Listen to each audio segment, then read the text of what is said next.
महाराष्ट्र के सोलापुर में एक लड़के को जुड़वा बहनों से शादी करना महंगा पड़ गया। दोनों बहनों ने एक ही दिन एक ही मंडप में एक साथ शादी की और उनका दूल्हा एक ही था। ट्रैवल एजेंसी चलाने वाले अतुल नाम के शख्स से जुड़वा बहनों को प्यार हो गया, जिसके बाद दोनों ने एक ही मंडप पर उससे शादी रचा ली।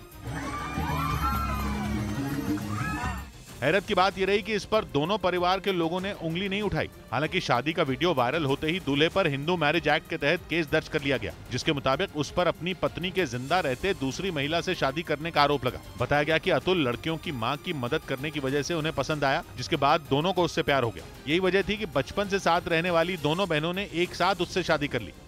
उधर बाबा वेंगा के नाम से मशहूर जोशी की 2023 में परमाणु विस्फोट समेत कई भविष्यवाणियां सुर्खियों में आ गई।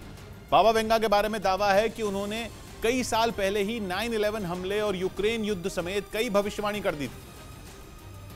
और अब बाबा वेंगा की वो भविष्यवाणी चर्चा में है जिसमें उन्होंने कहा था कि अगला साल यानी 2023 त्रासदी का साल रहेगा। बाबा वेंगा के मुताबिक 2023 में किसी परमाणु पावर प्लांट में भयंकर विस्फोट हो सकता है। कहा जा रहा है कि जिस तरह रूस लगातार यूक्रेन में परमाणु हमले की धमकी दे रहा है, ऐसे में बाबा वेंगा की ये भविष्यवाणी सच साबित हो सकती है। उनकी दूसरी भविष्यवाणी ये है कि अगले साल पृथ्वी की कक्षा बदल जाएगी, जिससे पृथ्वी सूर्य के करीब जा सकती है। और अगर ऐसा हुआ तो पृथ्वी पर बड़े पैमाने पर सौर तूफान देखने को मिल सकता है। इसके अलावा बाबा वेंगा ने यह भी कहा था कि आने वाले दिनों में बच्चे मां के पेट से नहीं बल्कि लैब में पैदा होंगे।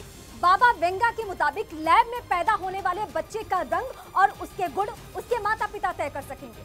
बाबा वेंगा ने 1996 में ही 85 साल की उम्र में दम तोड़ दिया था, लेकिन ऐसा दावा किया जाता है कि उनकी कही बहुत सी बातें इससे पहले भी सटीक साबित हुई हैं।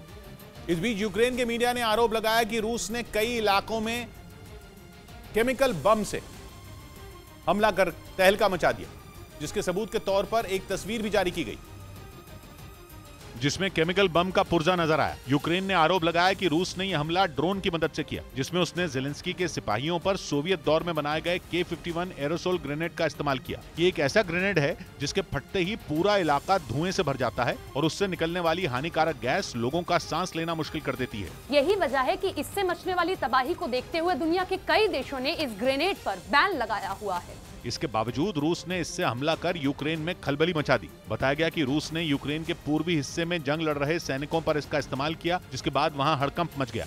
इधर दिल्ली में बढ़ते प्रदूषण की वजह से निर्माण से जुड़े सभी काम पर रोक लगा दी गई। प्रदूषण की वजह से राजधानी की हवा बेहद खराब कैटेगरी में पहुंच गई, जिसकी वजह से दिल्ली सरकार ने यह फैसला लिया ताकि कंस्ट्रक्शन के काम से उड़ने वाली धूल हवा को ज्यादा खराब न करे। राजधानी में सुबह देर तक आसमान में धुंध छाई रही और AQI 363 दर्ज किया गया।